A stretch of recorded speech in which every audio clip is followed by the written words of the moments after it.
वो कहते हैं ना, भूले बनिया भेड़ मैं खाऊं और खाऊं तो राम दुहाई। कहने का मतलब समझे, यहाँ पर केवल झूठ का प्रयोग किया गया है, वही हम और आप तो करते हैं। नमस्कार दोस्तों, आपके एम के मंजीत का आपको प्यार भरा नमस्कार। मित्रों, विषय ऐसा जिसके पीछे सारी दुनिया पड़ी रहती है, सारी दुनिया हाथ पैर धोकर पीछे लगी रहती है, केवल और केवल छुपाने के लिए।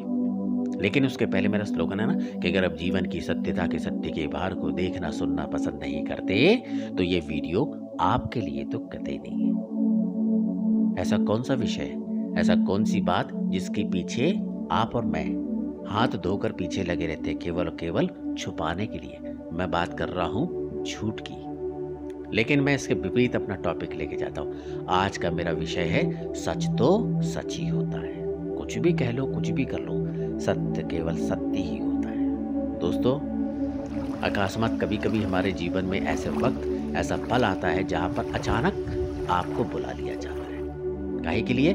गवाही देने के लिए। सत्य का कंधों पे भार लेकर दुनिया समाज के सामने खड़े होकर आपको अपने वचन रखने पड़ते हैं। किसी की जिंदगी और मौत का भी सवाल होता है या सत्य को दिखाने का प्रयास। कहते हैं ना, आज हमारे समाज में कोर्ट है जहां पर एक पवित्र ग्रंथ को रखा जाता है, जहां पर कटघरे में खड़ा करके ये बोला जाता है कि गीता पे हाथ रख के कसम खाइए, जो कहेंगे सच कहेंगे, सच के अलावा कुछ नहीं कहेंगे। पर हम इतने धूर्त हैं, उस पवित्र ग्रंथ पर हाथ रखकर ये भी झूठ बोल देते हैं। लेकिन ये भूल जाते हैं कि जब इसी झूठ का भार आपकी सत्य वाली जिंदगी पर पड़ा रहता है, जब ऊपर बोझ आने लगता है, आपके पास कोई दूसरा रास्ता नहीं होता कि सच के सामने घुटने टेके उसकी तरफ आए। यही आज का मेरा टॉपिक है, सच तो सच ही होता है। लेकिन उससे पहले कई छोटे छोटे सवाल हैं। इसको किसी ने देखा है क्या?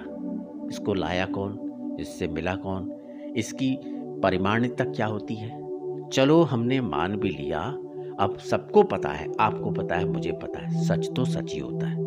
पर आज तक हम और आप, या मैं और आप, इसकी तुलना कर पाए, इसको जान पाए? नहीं ना, कि सत्य बोलने के बाद इसका आनंद और इसकी सीमा क्या होती है। सही है ना? मैं उन लोगों की चर्चा करना चाहता हूं जो लोग दूसरों को झूठा साबित करने में, नीचा दिखाने में लगे रहते हैं। चलो, सत्य तो सच ही होता है, ये बात तो सत्य है, यही हमारे साथ रहता है, सत्य भी असत्य भी। पर आप चयन किसका करते हैं, ये आपके ऊपर है। अभी भी कुछ समझ में नहीं आया? कुछ दिखाई नहीं दे रहा? एक बात याद रखिएगा, सच कैसा भी हो सामने आ ही जाता है, अपने नाम के अनुसार अपना कार्य करके जाता है। लेकिन एक बात और याद रखना, जब कभी भी ना, जब भी ये कहीं से बाहर आता है ना, याद रहे, बाहर जब कभी भी आता है, अगर आ जाता है तो जल्दी वापस जाता नहीं, और अगर चला जाए तो जल्दी वापस आता नहीं। पूरा पूरा मौका देता है, टाइम देता है। किसके लिए? जूझने के लिए, समझने के लिए, देखने के लिए, दिखाने के लिए, बताने के लिए कि सत्य की प्रामाणिकता ये है। सत्य कह रहा हूं ना, यानी जो कभी सच बदलता नहीं, अटल है, अड़ा है, अडिग है, विराट है, अनेक रूपों में हमारे साथ विद्यमान रहता है। लेकिन हम छोटी चीजों का चयन करते हैं, बातों का, कारणों का। सत्य कह रहा हूं ना, साथ ही साथ कई चीजें जन्म लेती, कभी भी किसी भी परिस्थिति में ये बदलता नहीं, ये ठीक वैसे का वैसा ही रहता है। सत्य तो सत्य ही रहता है, क्योंकि ये सत्य है। आपका मेरा समझना जरूरी है, नहीं समझोगे तो नहीं तो एक प्रयास तो करके देखो, केवल एक प्रयास। यह किसी भी मौसम में नहीं बदलता, ठीक वैसे के वैसे रहता है। दोगले इंसान की तरह नहीं, झूठे चरित्र वाला झूठा इंसान, दोगला इंसान जो पल पल बदलता रहता है। हम और आप मालूम कैसे हैं? हम और आप गुहेरे के समान हैं। गुहेरा क्या करता है? काट के तुरंत पलटता है ना, ऐसे ही हम झूठ बोलकर पलटा मारते हैं, पल पल पलटते हैं, ठीक वैसे ही। लेकिन ये भूल जाते हैं ना, झूठ की खुराक पानी कुछ नहीं होती दोस्तों, केवल खाली बातें। लेकिन सत्य की क्या होती है? आपने कभी सोचा नहीं ना?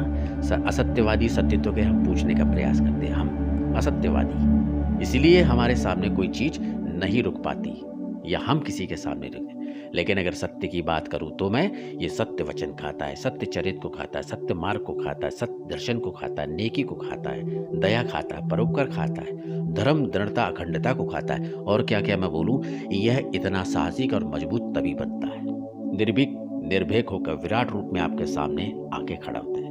ये एक बार आ जाए तो जल्दी जाता नहीं, और एक बार चला जाए तो जल्दी आता नहीं। दिमाग कहते हैं ना, इंसान को अंदर ही अंदर, दिल और आत्मा से शरीर में बेचैनी पैदा करता है।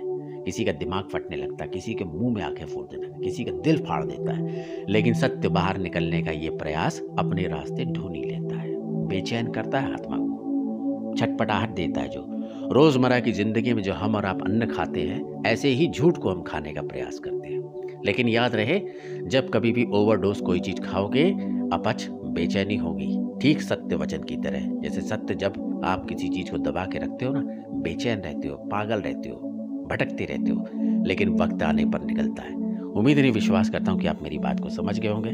अगर ये बात पसंद आती तो चैनल को सब्सक्राइब कीजिए, लाइक कीजिए। आपके एम के मंजीत का प्यार भरा नमस्कार।